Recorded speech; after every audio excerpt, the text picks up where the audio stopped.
We welcome you to our meaningful meditation for this all-important, wonderful Sunday of Easter Sunday 2024, coming up on the last day of March as well, March 31st, and we are very excited to welcome you.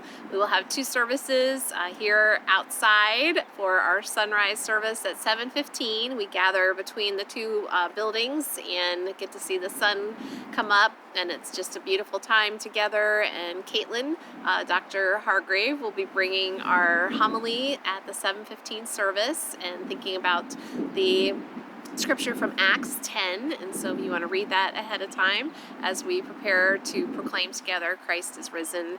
He is risen indeed. At 10 o'clock, we will have our full-on traditional service in the sanctuary, and I will bring the message from the Gospel of Luke. This passage is one in which we are especially thinking about how important it is to remember what's happened in the midst of the confusion of the empty tomb.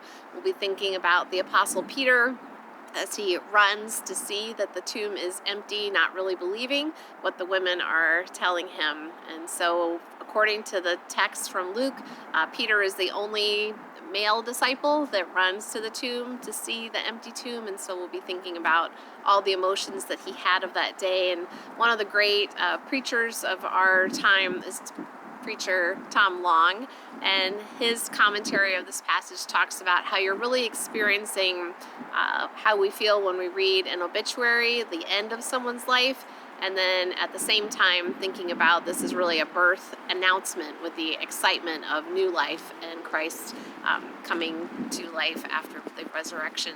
And so many emotions for Easter Day. I'm sure that you have many memories, perhaps hopefully great memories of times with family. Maybe Easter is a new experience for you, and we're excited that we can share that time together. So please join us at 10 a.m. in the sanctuary. It will also be live streamed, or as I mentioned, we will have our early service at 7:15 outside.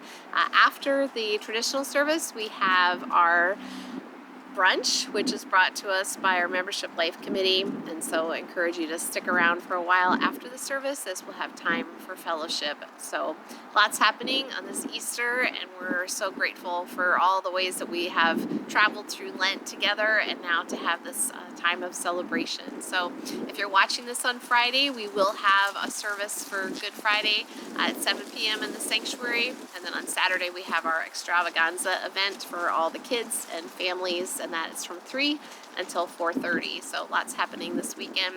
Looking ahead to April 7th, which would be the Sunday after Easter, we will have our contemporary service at 10 o'clock that morning, and then also have a new member class afterwards. So encourage you to have that on your calendar for April.